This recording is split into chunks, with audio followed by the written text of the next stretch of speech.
What's up, guys? It's Bree and I'm back with another video, and today I'm doing my first on camera. Ooh, yeah. Where have you been? Oh my god, I can't wait. Okay, now that all the hoopla died down. Anyway, it's my first on camera review, guys. So I finally got a camera. Luckily, next step is a better computer and or an iPad so that I can edit appropriately. So that brings me back to why I'm finally here, because I would have actually had something sooner. However, I do not have the capabilities right now to edit for real. I have to basically just kind of piece clips together. My software that I had is apparently very much out of date, so it's not really able to be used. So I have to get a new software. So for now, we're gonna be doing these in one take shotties, okay? So pray for me. So I'm actually gonna be giving you an episodic review of the show Churchy. Churchy is a show created by, written by, directed by, I believe he may have had some help in the direction and or in the writing. I'm not 100% sure, but it is by Kevin on Stage. Kevin on Stage is a comedian. I faithfully started watching him in 2020, but I have been, aware of him from like his videos or, All Deaf, all that kind of stuff. And then in 2020, I started listening to his podcast and with the Here's the Thing and all that kind of stuff. So I'm all engraved in the things. I watched Here's the Thing. I used to listen to the Love Hour podcast with him and his wife. I watch Angel's podcast with her and her husband. It's going to cause an argument. I am a follower of Mel Gooseby. What is your thing? I'm not a lawyer, but and I used to watch Tank, Angel's husband, and Mel's husband, Greg's, their podcast, but I just haven't really got there because I feel like they're talking about man talk, and I'm not really always interested in the man talk. But the two of them, on whenever I see them on certain stuff, they are quite humorous. So I'm sure them together in their manly humor, I think, would be pretty hilarious. Now, please excuse me. I will be looking over slightly to my right because I have a new camera. Like I said before, I got it for Christmas. My sister gave it to me, and it has a flip out. Ooh, we getting fancy, y'all, because I've always wanted to flip out or like a flip up so I can see myself. I feel like all like the real YouTubers have that. I want to be a real YouTuber, so I'm trying to get that. However, they always say it's so hard because they always find themselves looking at the viewfinder instead of the camera. So clearly I'm gonna be doing that. Just disregard. I'm talking to y'all. You clearly, who else is here? We're in the room together. So anyway, I'm going to be doing episodic reviews with every 2 episodes. So in this video, we're gonna be doing episode 1 and episode 2. I'm actually rewatching the series right now to give you guys a fresh take because I actually shot this before, like I said, and I was kind of mixed up about what happened in each episode. So I'm actually currently watching episode 1 right now, and then we're gonna come back after episode 2 and we're gonna talk about it. So go ahead and watch it, and then I'll meet you back here. Okay. Bye.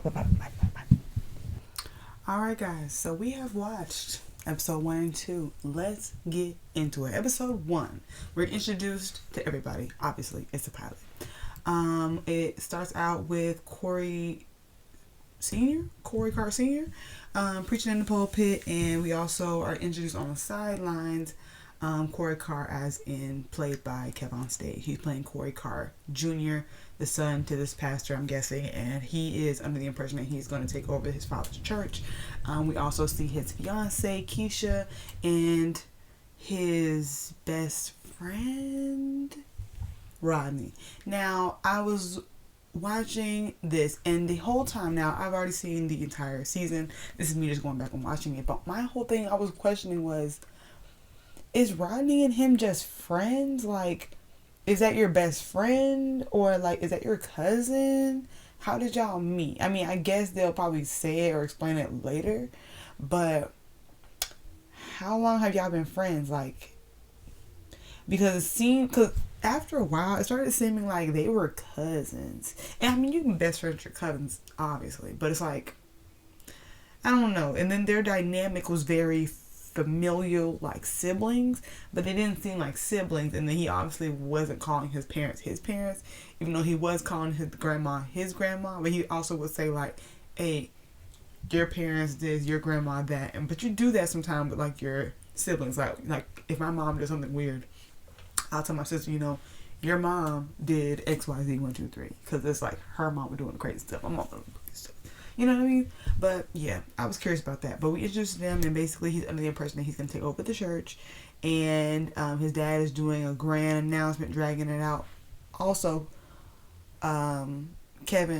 Corey is on live, basically prepping his followers, letting them know, like, hey, I'm about to take over the church, I'm about to get it passed down to me, this is what we're waiting for, basically, like, giving them that. He basically is under the impression that's what's going to happen, and he's basically having people, like, pray for him, as well as, like, using his situation to relate to others, telling them that they're going to get, whatever that he said. His dad's doing the announcing, and then he does not get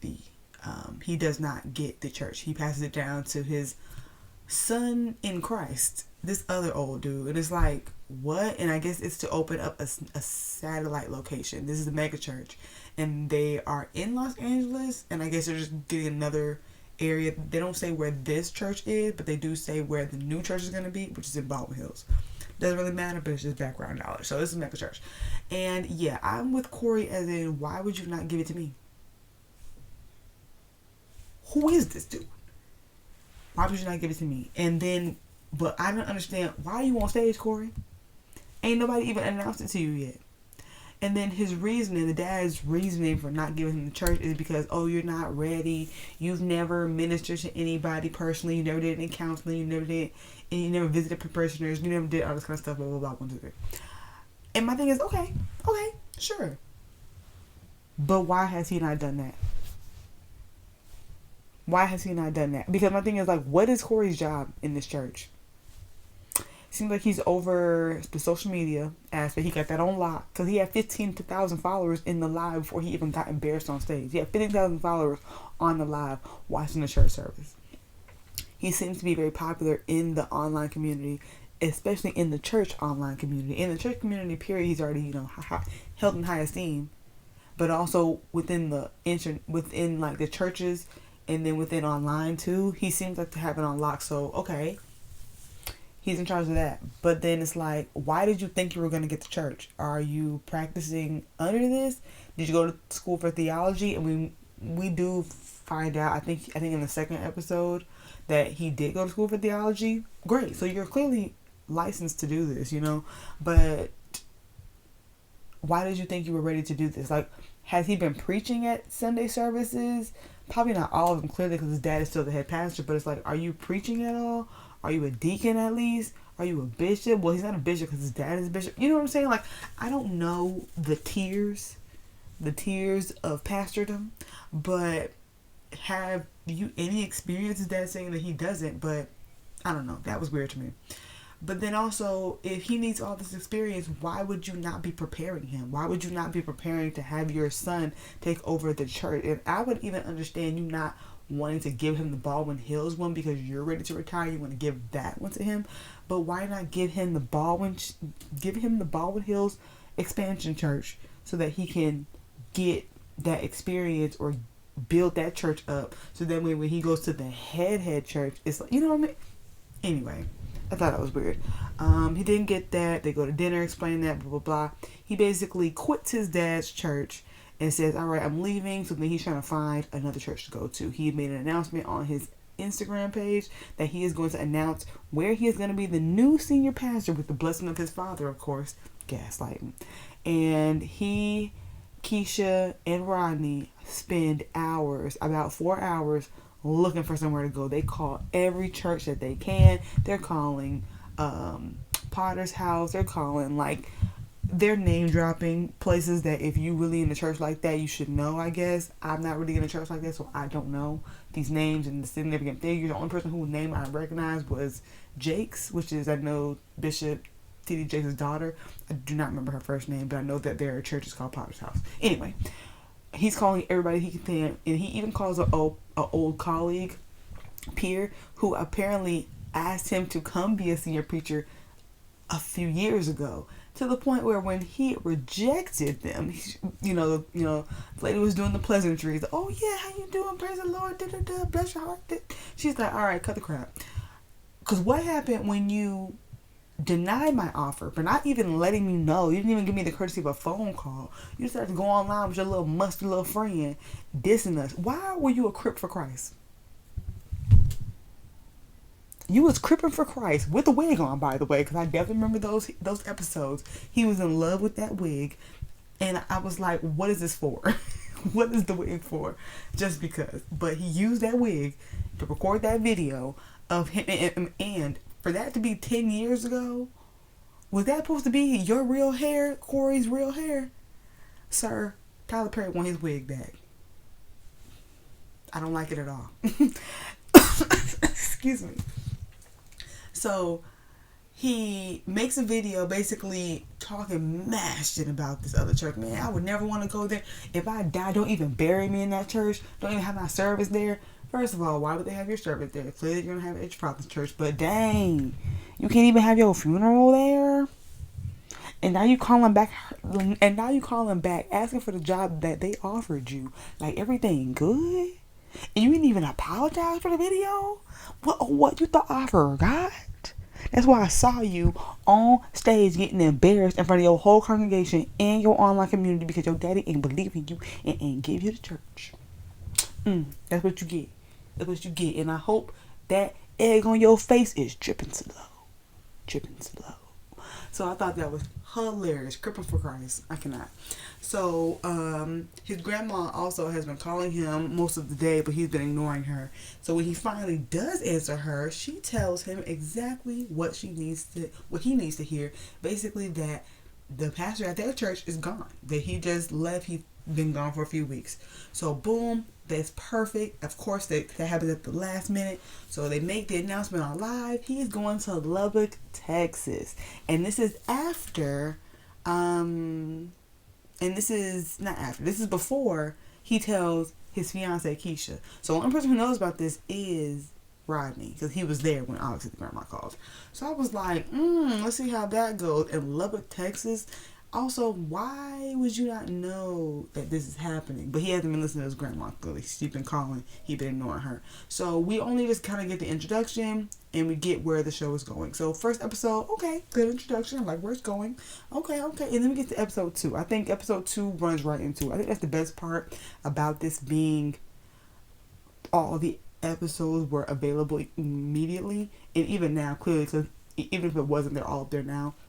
Watching it right after, you couldn't wait a week to see that because nothing really happened, really. It was more like, okay, let's go ahead and get to the next one. So opening up, they Rodney and Corey. I keep trying to call him Kevin, but it's Corey. I need to say Corey, and the reason I want to say that also is because when watching this in the first 2 episodes or so, I feel like I see Kevin. I don't see Corey. Like, I'm not being lost in this character. The other people on here, I've never really seen them in anything before, so it's easy to just, they are who they are.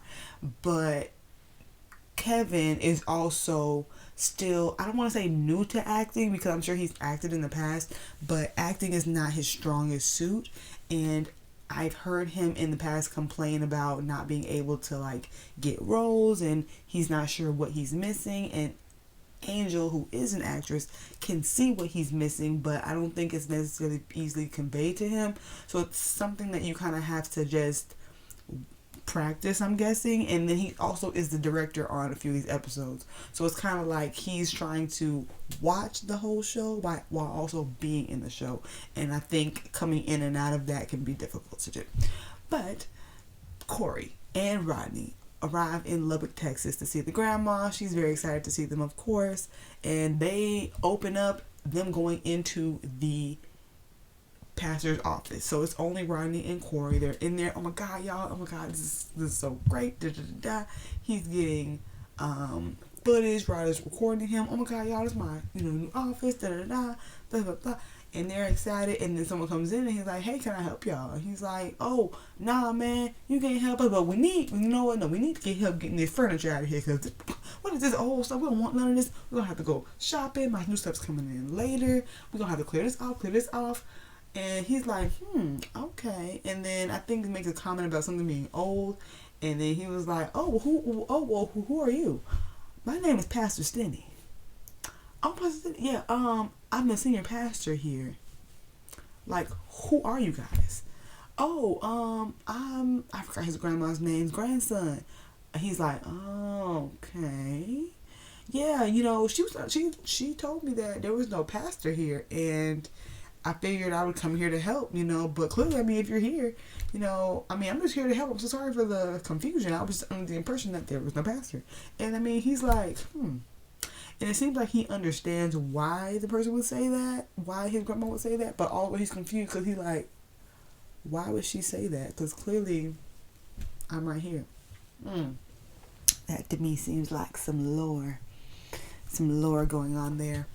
But yeah, so they're like, oh, embarrassing. They go up to the grandma's house, like, okay, what are we gonna do? Da, da, da. And then it's like, Grandma, why did you tell me that there was no pastor here? Oh, baby, because there is a pastor here. He is here. We literally saw him in the office. He was there. Well, baby, I'm old. Girl, don't be doing that. Oh, shit. I make squinty eyes at you, Grandma. Don't do that. Why would you do that? Anyway, so now they're like, okay, what is the plan now? Because now we have to figure out what we're doing. Because now we're here. We have announced that we're here. Let's figure out what's going on. And the grandma's like, look, trust me. He is out the door. He's ready to leave. Just trust me. Be patient. You are going to get this church. Just relax. He's going to leave. I'm telling you. So they're like, okay. Then Keisha calls. Something I thought was weird. Keisha calls. Corey answers. Hey, babe. Da, da, da. Rodney's like, oh, yeah, is that Keisha? Put it on speakerphone.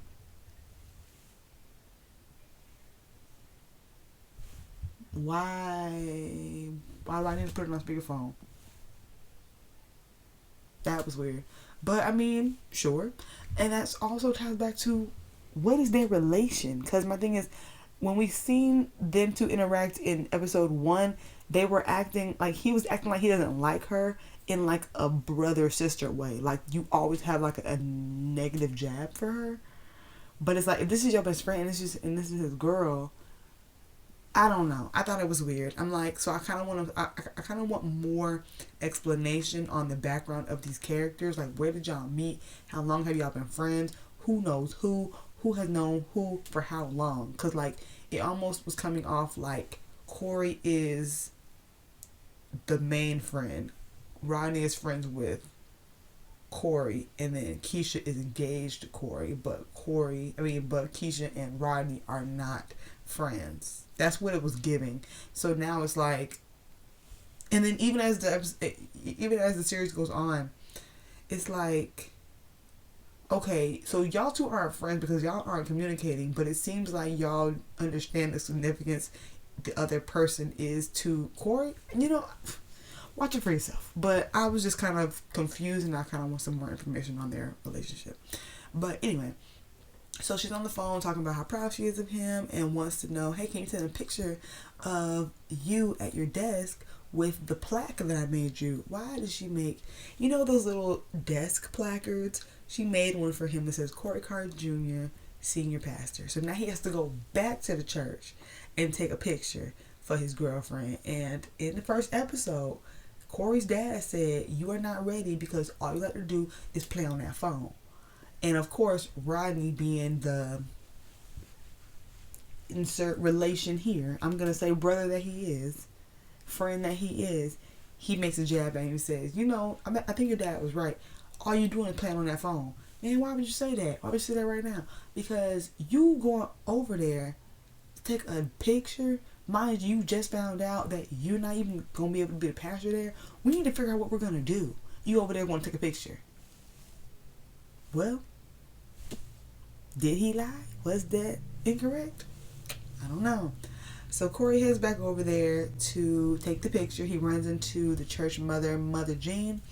I don't know if she has a specific job there. It seems almost to me like she's the pastor's secretary or pastor's assistant, something like that.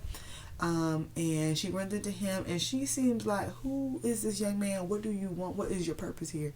And Corey's like, I am the pastor's assistant. I'm coming in here to help. Da, da, da. And she's like, oh, really? Like, and he introduced himself as his grandma's grandson, and she's like, oh, it's like she gave the same reaction almost that Pastor Stingy had, like, oh, you're her grandson. I'm like, okay. interesting. So you're here because of what? And he addressed who? And he approved of what? Anyway, so they know something ain't right, or you up to something. She gives Corey, well, he takes some papers out of her hand to give to the pastor. She directs him where to go. He goes to talk to the pastor. She goes to figure out what's going on. Corey's talking to the pastor, and he's basically telling him, I'm gonna apologize for the interaction we had earlier, but I really do want to help you and help your congregation, your church, any way that I can.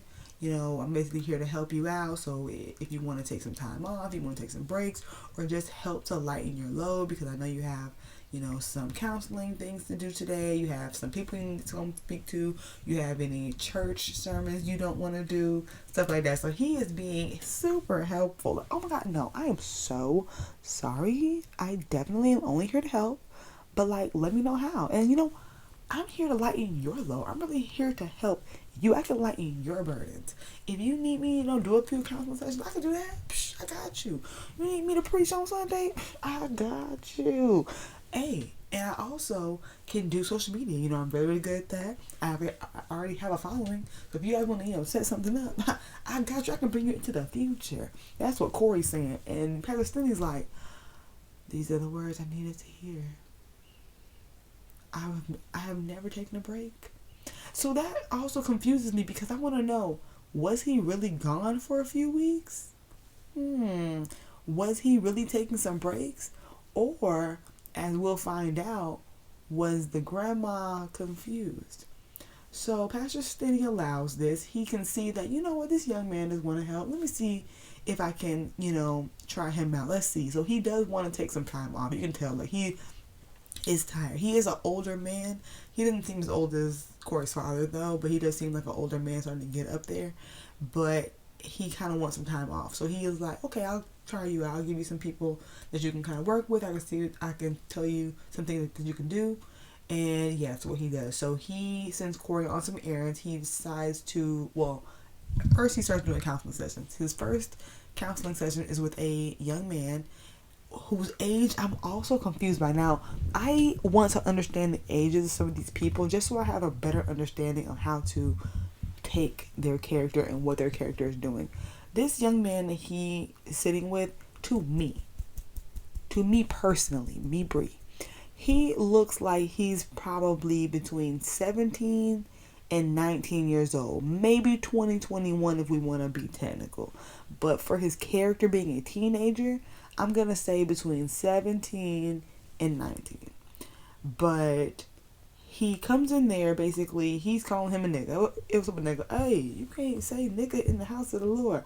Oh my gosh, you one of them niggas, huh? Okay. Well, you know what? Sure. Whatever. I'm one of them niggas. What can I do for you, young nigga? Little nigga. What can I do for you? Basically how he is reacting, like, okay, sure. Go ahead, talk to me. What's up? So yeah, my grandma told me to come over here and see the pastor. What happened, Pastor Stinny? I'm just here to help out. Oh, okay. So yeah, my grandma told me to come over here and talk to Pastor Stinny because she called me masturbating. Yeah. Oh, okay. Do you have addiction to porn? Cause whatever. And I thought that was so nice of him to say, because it's kind of like, okay, I'm not judging you. Clearly, I'm a man. I've been a boy. And so is there a problem? And I like that he basically asked me if he did the porn, because it's kind of like, oh, okay, so the problem is not you masturbating. Do you have an addiction? Do you have a problem? Oh, no. But then he got so disrespectful. I ain't from the 1900s like y'all old people. Talking about I don't need no porn. I got Instagram.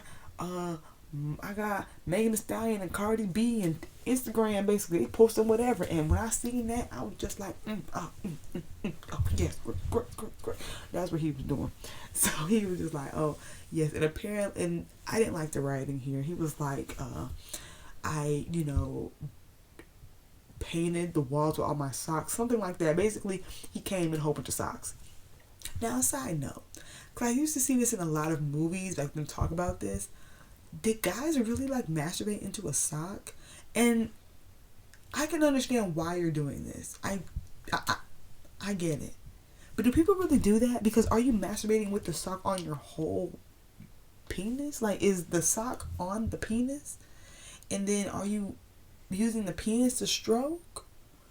And then how does that feel good? I mean, I get how it could feel good, but it's like, wouldn't you want your hand? Because you can put oils or lotions on there and do that. I don't know. I'm just asking questions because I don't get it. But yeah, inform me. Write in the comments. That's weird. Write in the comments if you masturbated in a sock. Sure. Go right ahead. Inform me because I do want to know. I'm confused. But yeah. So, and I guess the grandma found a lot of the socks. I thought that the advice should have been, you know, do it in moderation, but also you should maybe be washing your own clothes, at least the socks. But he did give him advice like, hey, you know, there's nothing wrong with masturbating because, I mean, you're discovering your body, da-da-da. But it's when it's when it's starting to take over your life or it's becoming excessive that it'll be a problem. So just do it in moderation. Maybe keep your, you know, doors locked at that time. XYZ 1, 2, 3. Oh yeah, and then the boy also made a comment like, you know, I don't think it's anything wrong with masturbating because I'm too young to be out here having sex. And that's what made me confused about the age. How old are you, young man? How old is this character, young man? I'm confused. Because, I mean, that's a good thing to I guess, have in your mind. I'm too young to be out here having sex. But then it's like, what is too young to be having sex? Because what is old enough to be having sex? Is your character not 18? So then maybe I guess he's what, 17? But even then, I feel like a 17-year-old young man, would be thinking about having sex. That's just what I'm thinking personally. Anyway, so then he also meets with a married couple. They are married. They are not trying to meet halfway in the bedroom. And it makes Corey, he's trying not to laugh. He's trying to be professional. But he is laughing, and he's trying to tell them like, look, I can help you guys with your problem. Like, that's what I'm here for. I'm here to help you out. Whatever you guys need. Da-da-da. The husband's like, are you even married? Do you even have a woman? Da-da-da. He's like, oh, I'm not married, but I am engaged. Oh, you know, you have an expense or an investment, something like that. Basically, like, you don't even know. And he was like, do you even know what she asking me to do? He's like, well, no, I don't. Tell me what you want me to do. She want me to eat her butt. Eat her butt. Why won't you eat my butt? Why would I eat your butt? And you don't want to eat the butt, right? Why don't you want me to eat my butt? We've been married for 32 years. Now, y'all been married for 32 years and you ain't eat that lady butt? Wow. It's like, do you even love her? For real? We've been married for 32 years and you won't eat my booty? You won't eat every part of me? I want my man to love me up and down, that he would eat the toes on my feet, the fingers on my hands, and the butt in my crack. Okay, eat the booty. That would have been my advice. But I don't get why he won't do it. Now, Corey even said, you know, don't your wife indulge you? Yes, she should. And you don't think it would be fair to reciprocate it? I do not think. Like, absolutely not. And it's like, that's not fair. So then he goes outside, gets on his phone. He's like, I need a break. Because y'all doing a lot. Because they're arguing amongst each other while trying to get this advice. But they're not really trying to get the advice because it's kind of like, he is very much strongly, I'm not eating your butt, woman. And she like, but why you won't eat my butt, man? I would eat your butt if you asked me to. And he gonna say, but you like doing it. Whoa. Whoa. Calm down. Whoa. We're gonna have to take 5. Okay? You know what? Pastor Stephen will be back next week. Talk to him. You know what? Give me a second. He goes outside, talks to Ryan, and get a little pep talk. He's just like, I got a married couple in here arguing about eating booty. Help me. He goes back in. He thinks of something. He he doesn't call it this, but basically he calls it the traffic light. method where basically you have the red light, yellow light, green light. You can talk about things that you are interested in doing in the bedroom sexually, whether that's something that you've done all the time or something that you want to try new. And you have that discussion before you get in the bedroom. So outside of the bedroom, you can talk about what things you are all for, green light, all the things that you are maybe interested in trying, a yellow light, and the things that are absolutely not, which is red light. So he suggested them to try that and then put it into the bedroom and see how that works. So that way you have an open discussion about it. So that way everybody knows what it is, and then you have to go by it. You cannot violate that person's trust or go against the red light, yellow light, green light agreement. Traffic light agreement. Yeah.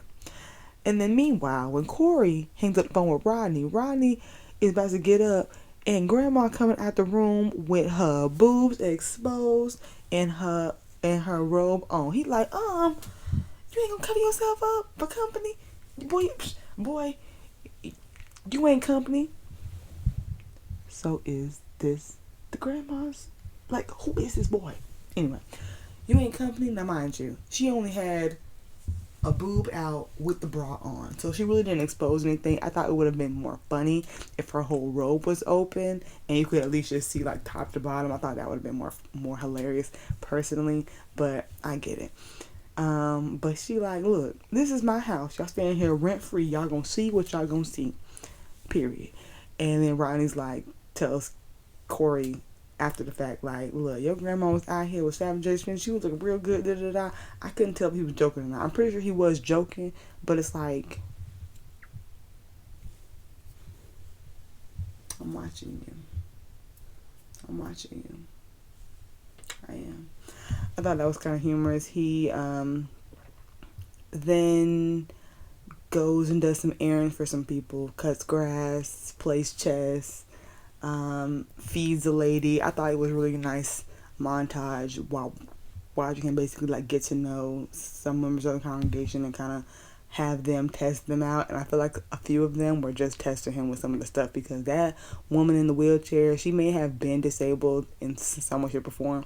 She didn't need him to feed her. She did not need him to feed her.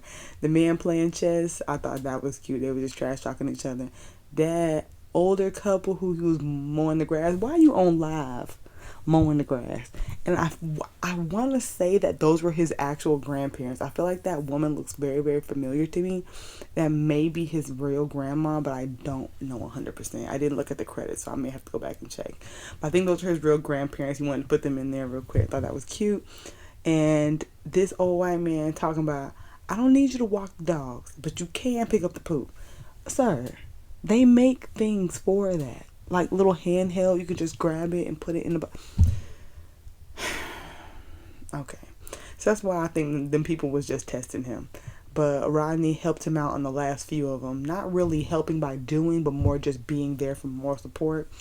And then the last person who they had to go see was his actual grandma. Apparently his grandma is very lonely. She lived in the house alone. Her husband passed away some years back. She doesn't really have as many like friends outside of the church. And then she's been injured, I guess. I'm not sure what happened with her knees, which is also why Kev came down there. But it also made a comment, like there was also a comment there that said this person is losing their memory. Don't let them know that we know that they're losing their memory. So he does go speak with the grandma. Corey and her kind of have just like a one-on-one talk, and she's very proud of him. She expresses how proud she is of him, expresses how much she used to love her husband, how much his company made her day, and them just talking about any and everything, and how she is very proud of him. And she's also aware of kind of just like how things have changed, how things aren't the way they were, how she knew, there'll be a time when I'll be back here by myself. And then that is what happened, obviously, because he did pass away.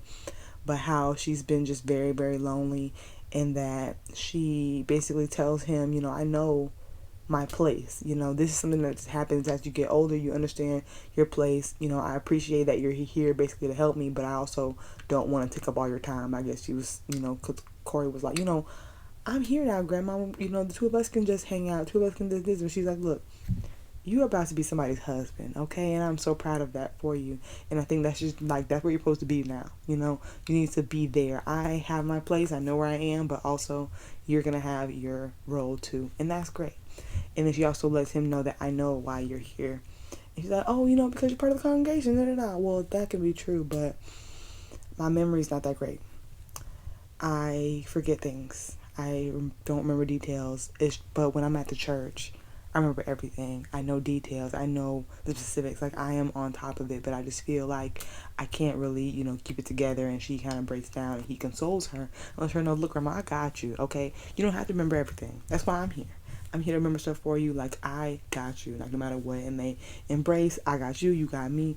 And that was a really, really nice moment. And then it basically ends with Pastor Denny walking in on Corey at the church, and he was just kind of thinking. They talk and interact, and Pastor Denny tells him how he's talked to members that he did the acts for, basically asking like, hey, I really wanted to know if they felt comfortable with you. That's the main thing I asked them. Do you feel comfortable with him? Like, how does he make you feel? And all of them seem very happy with what you have been able to do for them, have been able to do with them, and they seem comfortable with you. I feel like you are showing me a good example of a person who I would want to work with and maybe one day leave the church with. But for right now, I'm very much here.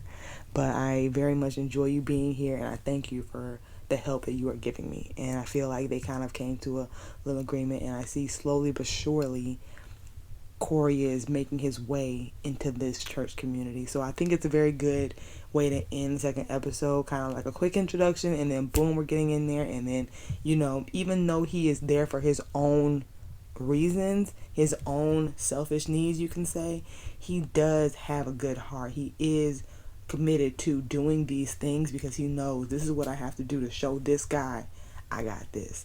And I feel like I wondered if he ever realized this is what his dad, like, this is what your dad was telling you to do. You've never met with anybody. Now he did. You've never give counseling. You did. You haven't really visited the patrons of the church. Now he has. And because this is not his church, he has to build those relationships now on his own. And I think the reason why it's easier for him to do that is because Corey is on his own going out to find a mentor. He basically didn't go there to find a mentor, but now he has, because Pastor Finney has allowed him the freedom to do what he needs to do, but also, these are the tasks, I need you to complete them, and let me see how well you do. And I think that sense of competition, of triumph that he will get after those deeds are beneficial to him and have made him feel fulfilled. I feel like everything that he has done, he's like, I can do this, I can do this, I can do this. Even when he doesn't want to, he does do it, and he does accomplish it well. And I feel like he is feeling more fulfilled. And as he goes through this, he will definitely get better and get more comfortable. So I'm interested to see how he does in the pulpit. I mean, of course, I already know I watched it, but I gotta rewatch it. So, yes. So next thing he needs to do is run a sermon and maybe set up like a virtual church service. I mean, he does the online thing already, but he hasn't preached at all. Like, he hasn't done any of that kind of stuff. So maybe he'll try to do some preaching. I know he's gonna do like a youth service, something like that. So I'm interested to see that, as well as Rodney's role in the church, because I don't think he really has a significant role right now. He's basically just here for moral support. So we'll see how that goes, and we'll see how long it takes Keisha to find out. Cause I don't remember what episode, because she gonna find out, y'all. You already know this. So if you have watched Churchy episodes 1 and 2, tell me what you think. How you like the episode so far? How you like the show so far? And who do you think is gonna be your favorite character? See, so far, my favorite character is Rodney. Rodney to me is funny, but I just don't like his character because what are you doing? Like, what is your purpose here? And I don't understand. Who are you? Are y'all friends? Are y'all related? When did y'all become friends? How long have y'all become friends? Like, what made y'all friends? Like, that's the only thing about Rodney that I don't like, is the fact that I don't know anything about you. And also, I like Corey, but like I like the idea of Corey's character. I liked him more at the end of episode 2 than I did at the beginning. At the ending of episode 1. I feel like I'm more starting to see Corey and less of Kevin. So, yes, interested to see episode 3. And for now, go ahead and like, comment, subscribe, tell a friend, and drop down in the comments to let me know your thoughts on episode 1 and 2. And stay tuned so we can watch the next 2 episodes, episode 3 and 4 of Churchy on BET+. Is that everything? Yeah, I guess it is. All right, guys, bye.